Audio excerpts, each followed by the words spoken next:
अभी कुंभ मेले में विश्व हिंदू परिषद के मार्गदर्शक मंडल की बैठक,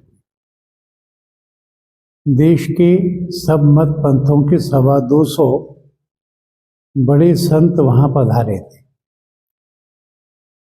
उन लोगों ने देश की परिस्थिति पर और दुनिया की परिस्थिति पर विचार करके कुछ बातों के लिए निर्देश दिया है। उन्होंने इस बात पर चिंता व्यक्त की है कि भारत में जनसंख्या की जो दर है बच्चे पैदा होने की, वो अब ऐसी हो गई है कि जनसंख्या कम होने लगेगी। एक दंपत्ति के औसत 2.1 2.1 बच्चे होते हैं तो जनसंख्या स्थिर होती है। केरल में 1.7 है, बाकी के दक्षिण भारत में 1.8 है। संतों ने यह भी कहा कि एक घर में एक ही बच्चा होता है तो उसका विकास अच्छा नहीं हो सकता। वो घमंडी होता है, वो असहनशील होता है, और इसलिए संतों ने प्रत्येक घर में हिंदू परिवार में 2 या 3 बच्चे हों, इसके लिए हम सबको आग्रह किया है। एक सवाल था कि काशी मथुरा का कैंपेन के बारे में देश को पुनः कहा जाए। 1984 में जब पहली धर्म संसद विज्ञान भवन में हुई थी, उस समय संतों ने निर्णय किया था कि अयोध्या, काशी, मथुरा ये तीनों हिंदू समाज को प्राप्त करने।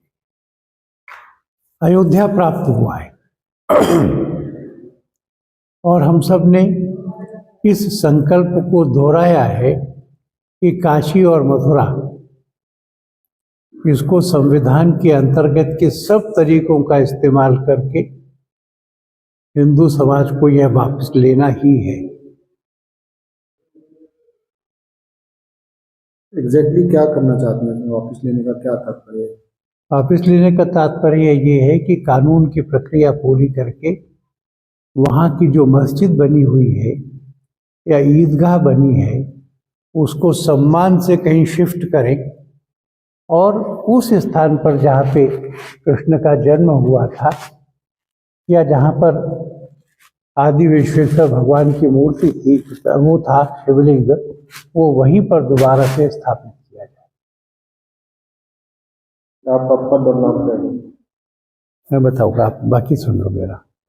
आदि विश्वेश्वर भगवान का शिवलिंग था, उसको पुनः स्थापित किया है।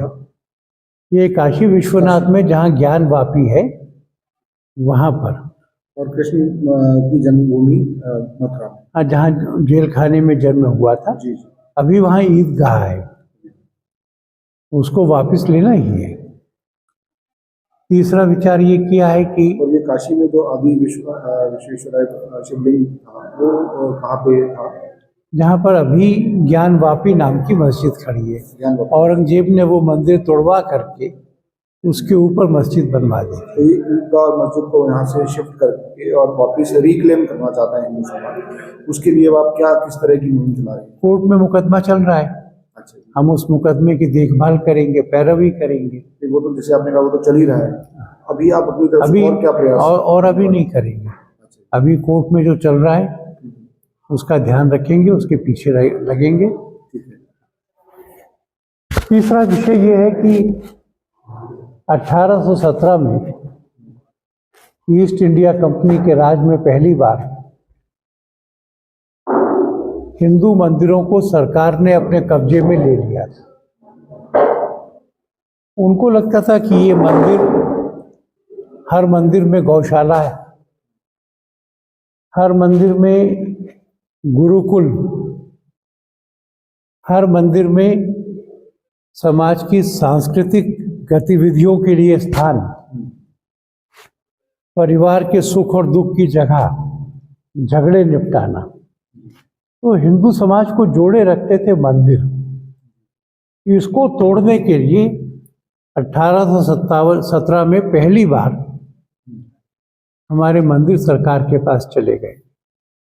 देश के बहुत सारे राज्यों में अभी भी हिंदू मंदिर सरकार के कब्जे में। उनके कानून में लिखा है कि मंदिरों की आय का एक बड़ा हिस्सा एडमिनिस्ट्रेटिव खर्चे के नाते सरकार के खाते में जमा होगा। किसी किसी राज्य में तो मंदिर बनाना, सुधारना, कर्मचारी रखना, निकालना, ट्रांसफर करना, ये भी उस मठ के लोग तय नहीं करते। ये सरकार का बाबू, जिसको कमिश्नर कहते हैं, वो तय करता है। अभी विजयवाड़ा में हमने आंदोलन शुरू किया है, 2.5 लाख लोग आए थे।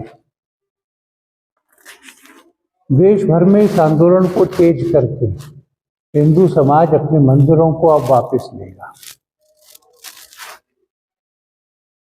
बांग्लादेश की जनता के साथ हम खड़े। हम एक बड़ा डिप्लोमेटिक प्रेशर बना करके उन पर होने वाले अत्याचार को फिलहाल रोक पाए हैं। निगाह भी रखेंगे और वहाँ के हिंदू को निराश्रित नहीं छोड़ेंगे। बांग्लादेश ने कहा है कि वहाँ के हिंदुओं के साथ जो हो रहा है वो आंतरिक मामला है।